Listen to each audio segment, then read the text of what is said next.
NNHE called me unnatural, a woman who dared to carry too many lives, as if the 9 miracles growing inside me were a curse he couldn't bear.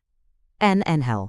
When I told David the first was pregnant with multiples, I expected his face to light up with the same joy that was bursting in my chest.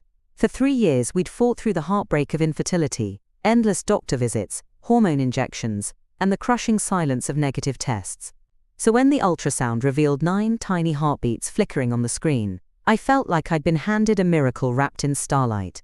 My hands trembled as I laughed through tears, reaching for David's hand, but his face drained of color, his eyes wide, with something closer to fear than wonder. 9? He whispered, his voice barely audible over the hum of the ultrasound machine, as if the screen were broadcasting a nightmare. The doctor, beaming, explained the rarity of such a pregnancy, calling it a medical marvel. But David shook his head, muttering, "This isn't normal. This isn't what we planned." When I squeezed his hand, seeking reassurance, he pulled away, his fingers slipping from mine, like sand. That moment, the first fracture in our shared dream, marked the beginning of a journey that would transform my miracle into his nightmare. Nan carrying 9 babies was a physical and emotional crucible that tested the limits of my endurance. By the 3rd month, my body felt like a fragile vessel stretched to its breaking point, and strict bed rest became my world. Confined to our bedroom, I relied on David for everything: meals, trips to the bathroom, even adjusting the pillows that propped up my swollen frame. At first he rose to the challenge with a quiet determination, bringing me trays of carefully prepared food, reading aloud from pregnancy books, and reassuring me with soft smiles. But as the weeks dragged on, his patience frayed, his comments grew sharp, tinged with resentment. "Normal women don't have 9 babies, he'd say, his voice low but cutting. "This whole thing feels unnatural." One evening, as I lay surrounded by medical pamphlets, he suggested selective reduction, his tone clinical, as if discussing a business decision. The idea of choosing which of our children to let go horrified me. These were our babies, our miracles, each heartbeat a promise we'd fought for. But to David, they were becoming a burden, an abnormality he couldn't reconcile with the life he'd envisioned.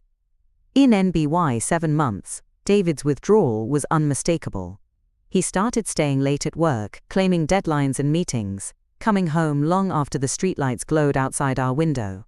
When he was home, he was a shadow of the man I'd married, irritable, distant, his words clipped. One evening, as I struggled to put on my shoes for a doctor's appointment, my belly too swollen to bend, I asked for his help. His face twisted with frustration, and he exploded. "I can't do this anymore," he shouted, his voice echoing in our quiet home. "Look at you, you're like some kind of science experiment gone wrong. This isn't what I signed up for." His words sliced through me, sharper than the constant ache in my back or the pressure in my swollen legs. Tears streamed down my face, but he didn't soften. "I need air," he muttered, storming out. He didn't return until dawn, leaving me alone with my fears and our unborn children. That night, I realized it wasn't just the pregnancy he was struggling with. He was repulsed by it, by me, by the life we were creating together. NNTHE birth was a grueling, 18-hour ordeal that pushed me to the edge of my strength. A team of 12 medical professionals worked tirelessly to deliver our 9 babies safely, their voices a steady hum of encouragement through the haze of labor. When the first baby's cry pierced the air, then the second, the third, and on, my heart swelled with a love so fierce it drowned out the pain. I kept glancing at David, desperate for a glimpse of the joy I felt, but he stood in the corner of the operating room, his face pale, his arms crossed tightly. As each baby was placed in an incubator, the medical team marveled, their cheers filling the room with warmth. "A miracle," they called it, their voices bright with awe. But David's eyes were fixed on the floor, his jaw tight, and when the 9th baby arrived he whispered, "This is insane, completely insane." His words were a cold weight in the room, a stark contrast to the celebration around us.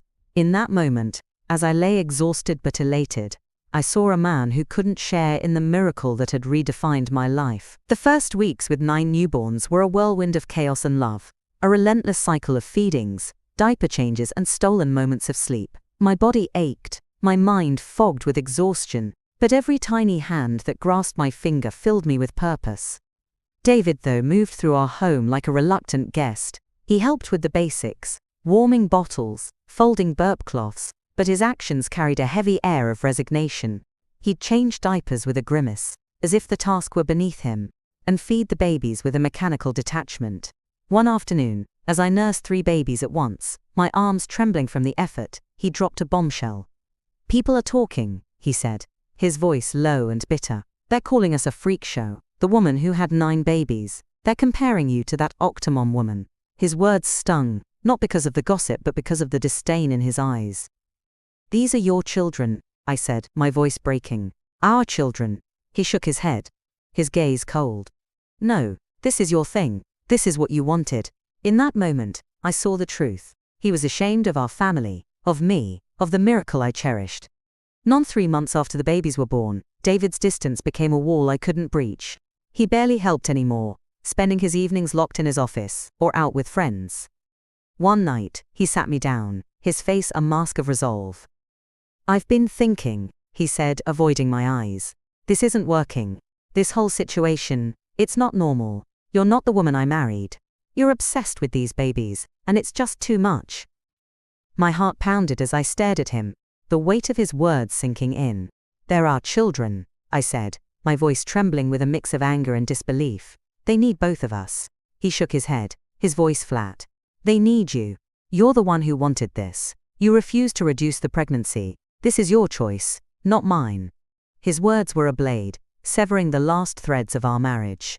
I sat there, surrounded by the soft coos of our babies, realizing the man I loved had chosen to see our miracle as a mistake he couldn't live with.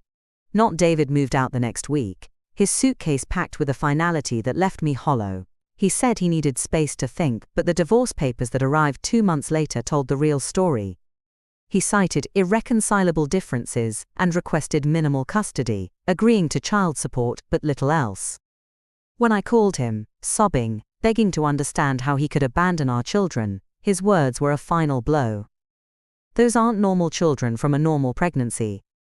You chose to have 9 babies, you chose to be a freak show, now you live with it." The line went dead, and with it, any hope of salvaging our family.